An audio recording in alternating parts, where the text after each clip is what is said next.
one point clear. You know that at the stock exchange today there are two groups that are sitting there hired by the Securities and Exchange Commission. KPMG is doing a forensic audit. There is a very well-respected firm of corporate lawyers, Bengali Body and Co., who have been brought in essentially to look at the corporate governance structure of a stock exchange and to make recommendations as to how that can be made more effective. So I think we're making progress on that. It's in whose interest? It's in the interest of the market, the entire market, investors, and the economy. At the end of the day. So because this issue of corporate governance, is really very fundamental. Because I recall,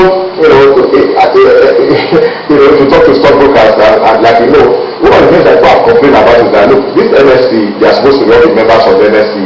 I mean, the controversy about the demutualization thing and all that. And in a situation where a lot of people who are supposed to be stakeholders in the NSE really felt that they had no say. Not that they had no say in what was going on. And then, and unfortunately, because of the strong personality of the SYDG, and she came across as part of her hearing. If I remember the past where the people were wanted to do as Pakistan, what was going on where it said to give a directive, and then they will choose which one to obey and which one not to obey. We saw also that something happened. So this issue of corporate, it's not just about corporate governance, which is an internal thing as how the operation works, but even the issue of compliance. The issue of compliance with what the supervisor and regulators have said. Because they go together. Corporate governance should also imply that they are willing and ready to obey the rules, the regulations, and counter to the supervisor. That challenge has been there. It was consciously there. So going forward, like Frank has said, I think we should travel down the road of the reforms, consensuously, with determination, with focus. And I'm optimistic that the market will be the better for it.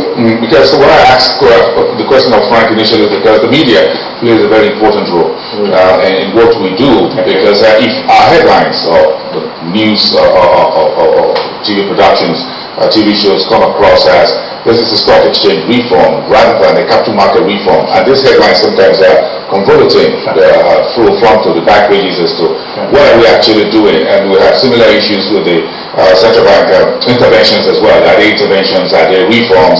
Are they for just those banks, or how far will it go?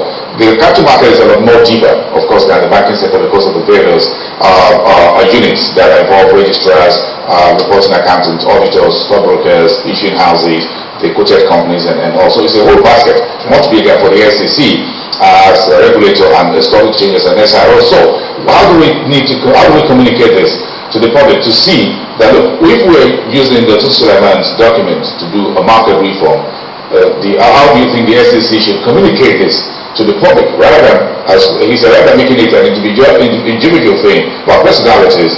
Because we talk about OSA is the one there as the DG, but the rest of the structure of the SEC is still intact. I think the media needs to be more analytical.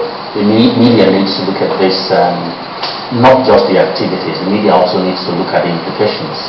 They need to look at the underlying trends. Why is SEC moving in this direction? Where is its destination? What are the implications of these actions?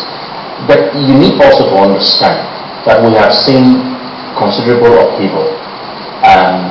One day 5 bank MDs are removed, another day another 3 or 10 are removed. One day the Securities and Exchange removes the head of the stock exchange. The media must also react to those activities as well. But in between the activities, the media will do well to be more analytical. Get engaged in more, not just robust, but very temperate reporting of what's going on, so that the work that the media does becomes constructive rather than destructive. I believe that, as I said earlier, we all have a stake in this matter, and I think it behoves on the media to report with a better understanding of what is happening, and that this is not just about the stock exchange. It has to be across the broad spectrum, the entire capital market as it was. Well, thank you, Frank. Please give us about 30 seconds soundbite. Let's wrap it up. Well, I agree with him about the fact that the media does have a very important role to play in terms of responsible reporting. And as we particularly said, the media tweets was sensationalism. So I remember how they had reported the removal of the Director General of the Fed, of the NSE, without sounding, it was a sensational issue. So I need to that to the president. But I just want to close by saying that I think the SEC should now step back and try to manage the situation in a more focused way, because the action has been taken, and any statement and all, it's a very delicate market. The stock exchange, it plays on people's emotions and that's the about stock market. And so going forward, I expect that the SEC we should be very sensitive to people's perception, and try to approach this matter in a manner that is less sensational. Because people are faulted, and there's a good point as to the issue of procedure, even removing the DG, because you can get it done in a manner that doesn't without having to pull in policemen, EFCC and all that. If there's cost for you to investigate criminal, you can do that without creating an impression that there's some kind of gangsterism, with all due respect, going on. So that's what I have to say. But I'm confident, like we all said, that the market will be the better for it, and that these developments will look back in a few months, a few years time, and be happy that this cleansing has been done. Thank you, gentlemen. I think we need to hang it there.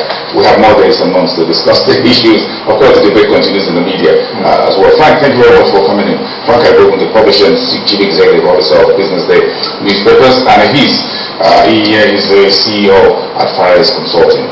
That's about all for today's edition. Please be